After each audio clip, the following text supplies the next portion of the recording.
이 앞쪽을 보시면은 특별한 물건, 희한한 물건이 두 가지가 있습니다. 바로 전투 식량인데 갑자기 얘기하니까 배고파지네. 이런 식으로 꼭 스낵, 그 디저트처럼 돼 있어요. 왠지 피크닉 제품 같아. 자, 맛이 상당히 좋아요. 맥주 좋아하시는 분들은 그냥 이거 술안주 바로. 일단 한번 줘보세요. 배고파나 지금.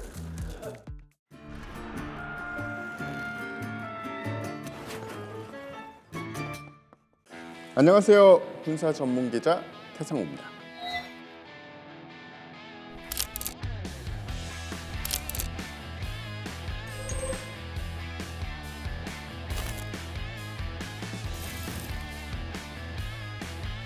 안녕하세요. 역사학자 임용환입니다.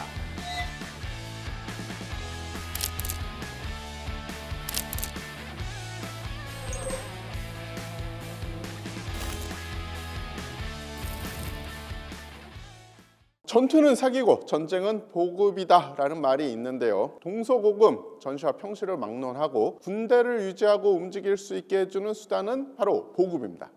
그래서 오늘은 보급에 대해서 이야기를 나눠보겠습니다.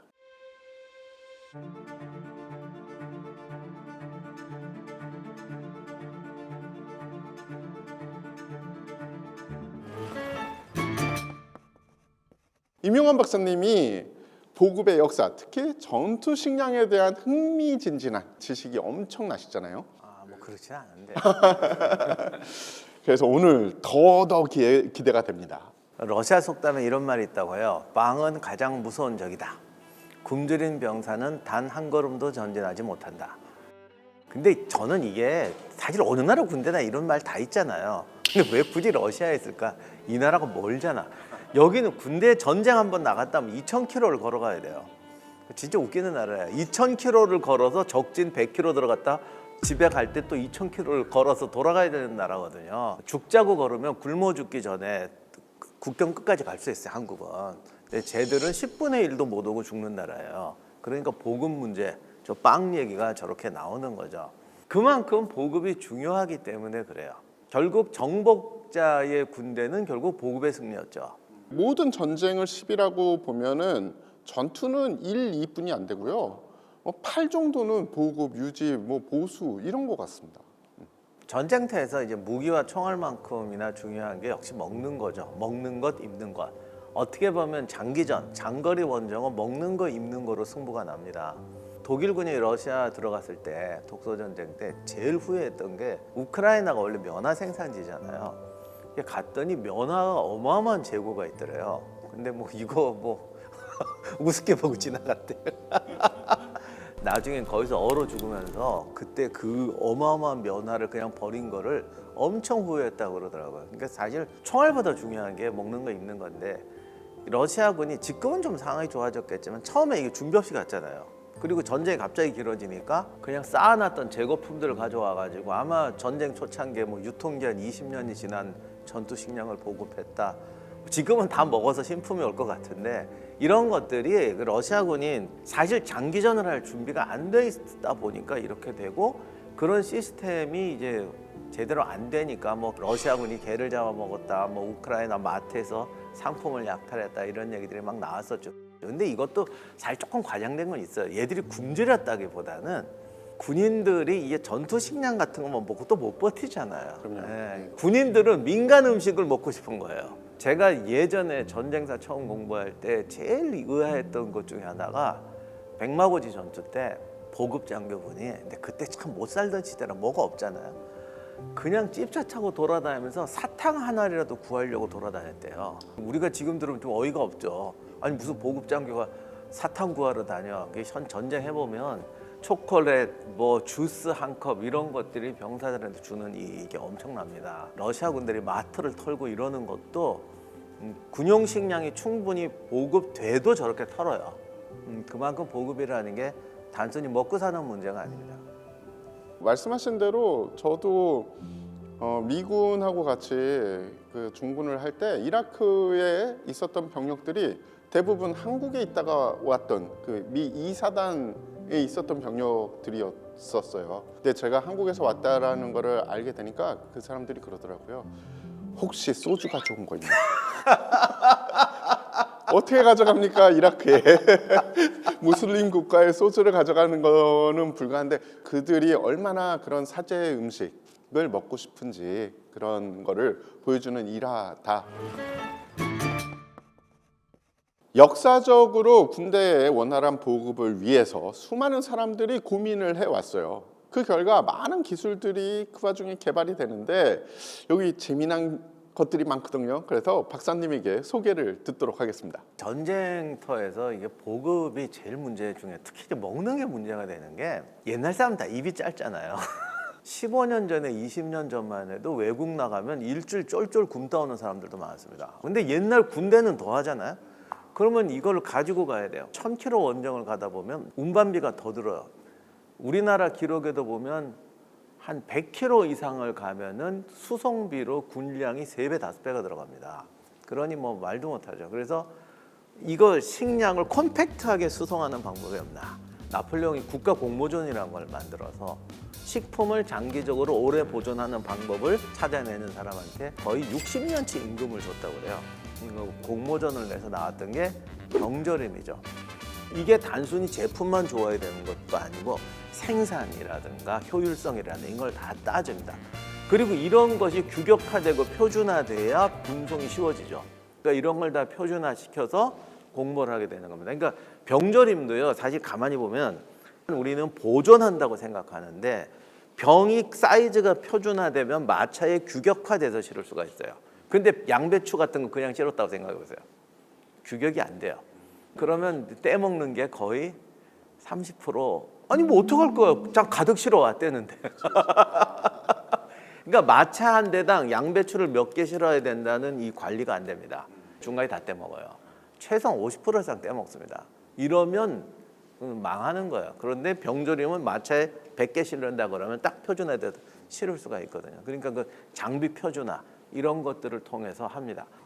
군대에 보급하기 위해서 개발된 식품들도 참 많을 것 같은데 어떤 것들이 있는지 말씀해 주십시오. 일단 이제 가장 쉬운 것부터 얘기하면 로마군이 세계를 정복하는데 원동력이 됐던 음식이 이게 건빵이라고 그러죠. 원래 현대 건빵은 고대 로마 군대가 먹었던 팍시마디아라는 것에도 유래했다고 그러는데 이제 밀가루에 소금, 당연히 소금 들어가야지.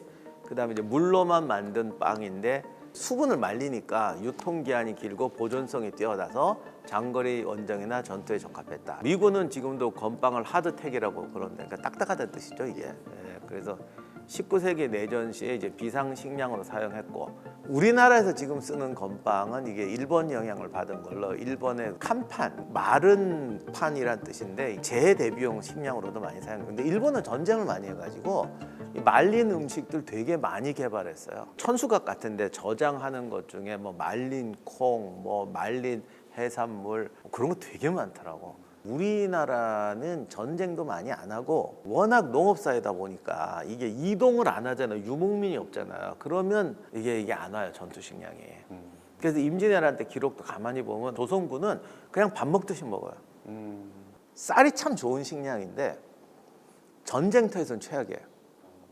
왜 그럴 것 같습니까? 보급하면 무어의 싸움일까요? 무게죠. 무게잖아요. 예. 쌀이 끔찍하게 무거워요. 그래서 제가 저기 어디 책에서 읽었는데 밀가루가 가볍잖아요. 그래서 밀을 실었는데 그 사람들도 쌀이 좋거든요.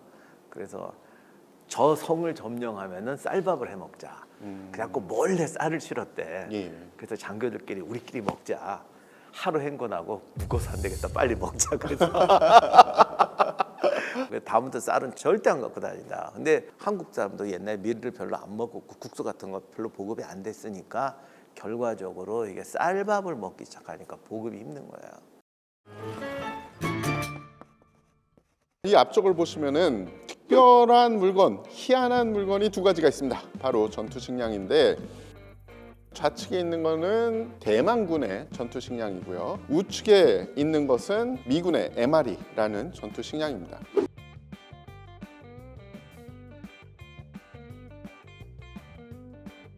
대만군 전투식량과 미군 전투식량의 가장 큰 차이. 미군 전투식량은 음식물을 따뜻하게 만들어주는 보온 기능이 있습니다. 근데 대만군은 없어요. 대만군 전투식량은 대부분 건식이에요. 크래커, 그러니까 쿠키로 돼 있고 상당히 맛있습니다. 내용물을 못 보신 분들도 많으니까 까가지고 한번 맛을 살짝 보고 갈까요? 갑자기 얘기하니까 배고파지네. 야전 식량 C식이라고 돼요. A식, B식, C식이 다 있고요. 쭉 따서 이런 식으로 꼭 스낵, 그 디저트처럼 돼 있어요. 에너지 젤리가 있고 팥이 있습니다. 그리고 견과류, 건포도가 있습니다. 육포, 그리고 가심용 사탕이 있고요. 왠지 피크닉 제품 같아. 자, 이제 주식이 남았습니다. 주식이 바로 이 크래커예요. 두 가지잖아요. 두 가지 다른데 하나는 우유로 만든 쿠키고 하나는 계란으로 만든 쿠키입니다. 맛이 상당히 좋아요. 그 이유가 군에서 따로 만든 게 아니라 사실은 상용품을 재포장한 겁니다. 일단 한번 줘보세요. 배고파나 지금. 예. 자, 맛만 조금 보시면 감사합니다. 뭐 맛만 보는 게 어딨어, 그냥 먹는 거지. 근데 민간에서 팔기에는 좀 딱딱해. 한국 사람 이거 안 먹어. 근데 어쩔 수 없는 게 군대용이니까. 근데 아무래도 이걸 밥으로 먹는 건 좀 심한 것 같은데. 그래서 제 개인적으로 제일 좋아하는 거는 이 육포입니다. 맥주 좋아하시는 분들은 그냥 이거 술안주 바로. 전쟁 안 하려고 작정한 것 같아요. 육포는 제가 살짝 여러분들이 아시는 그 육포 있잖아요. 공항에서 사오시는 똑같은 맛이에요. 그래도 먹고는 보자. 중국 특유의 그 고수 같은 거 약간 들어있긴 한데 맞습니다. 육포는 아주 괜찮습니다. 굿. 이것도 한번 드셔보세요. 이런 건 맨날 해도 좋겠다. 다 먹으면은 마지막으로 사탕을 하나 드시면 됩니다. 오, 고급진 카라멜 맛입니다. 이상 대만군 전투식량에 대해서 알아봤습니다. 오늘날 현대 세계, 현대 국가 중에서 보급에 진정으로 진심인 나라는 미국입니다. 미군의 보급 체계에는 정말 스토리들이 많은데 아이스크림, 초콜릿바, 콜라 이런 것들이 병사들의 사기에 엄청나게 영향을 미칩니다. 그러니까 월남전 때 한국군이 제일 욕한 게 저놈들은 전쟁터에서 아이스크림이나 빨고 놀고 있다. 그 당시에 군대에 아이스크림 나오는 나라가 어디 있어요? 근데 솔직히 약간 질투심에서 나온 말이고 전쟁터에서 아이스크림 먹는 군대가 잘 싸우는 군대입니다. 2차 대전 때 버마 전선에 있던 영국군은요. 영국군이 가진 식민지가 많잖아요. 그래서 그 당시 아르헨티나가 소고기로 또 유명했잖아요. 근데 아르헨티나가 영국 식민지는 아니었지만 하여간 그게 연결이 돼가지고 아르헨티나에서 소고기 실어다가 영국군한테 보급했는데 3년 내내 소고기 통조림만 먹는 게 기본이었다 그래. 그런데 보세요. 미국은 콜라 오지, 껌 오지, 아이스크림 오지. 이 보급의 역사를 바꾼 거예요. 콜라이가 나왔으니까 말인데 이 전쟁터에서 불사의 음료라고 불렸던 음료가 두 개가 있습니다. 하나가 콜라, 하나가 커피예요. 전쟁터의 특이 시커먼 거 물을 마시면 다 불사의 음료라고 그래요. 근데 미군이 콜라 마실 때 유럽엔 콜라가 없었으니까 저게 도대체 뭐냐. 그래서 이걸 또 불사의 음료라고 불렀다고 하는데 군인의 특기가 항상 피곤한 거잖아. 언제나 졸고 총알 날라와도 졸립니다, 진짜. 그러다 보니까 이 긴장감이 너무 강하기 때문에 그래서 사탕 같은 것도 필요한 거잖아요. 근데 이게 결국 이게 카페인의 힘인데 정말 조금 깨어 있느냐 안 깨어 있느냐로 생사가 갈려요. 군대에서 사고 치는 모든 얘기가 졸려서 벌어지는 일이잖아요. 피곤해서. 예, 그래서 아이스크림 껌 같은 게 그걸 풀어주기 때문에 이걸 낮춰주는 거거든요. 그래서 이거 먹어서 사고를 한 30%는 예방했을 거야. 근데 아무튼 이 오늘날 넘사벽 보급하면 미군인데 이거는 기자님이 정말 실제로 체험을 많이 했습니다. 듣기 힘든 이 미군의 보급 이야기 기자님한테 한번 들어보도록 하겠습니다.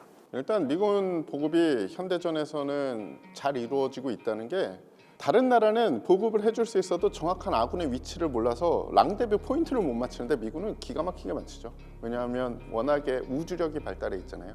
GPS도 미군에서 나왔고 심지어 이런 뭐 해상 보급이나 육상 보급이 아니라 이제는 로켓을 이용한 보급도 현실화되고 있는 전망인데요. 2021년 미 공군 연구소에서는 로켓하고 즉 로켓에 화물을 넣어서 발사를 해서 원하는 지점에 최단 시간에 보급을 하는 그런 CG 영상을 공개를 했습니다. 만약에 로켓을 이용하면 전 세계 어디든 1시간 이내에 최대 100톤의 화물을 수송할 수 있다라는 거죠.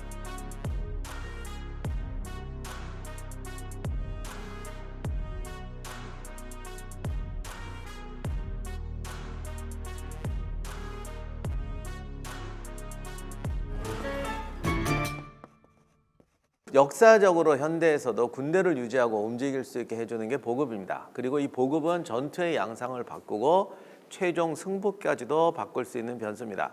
그런데 이게 이제 심리전에도 의미가 있습니다. 그러니까 우크라이나군이 지금 뭐 사거리 해제해달라, 러시아 후방을 타격한다라는 게 지금 우크라이나가 사실 제일 문제가 이제 국민들이 지쳤어요.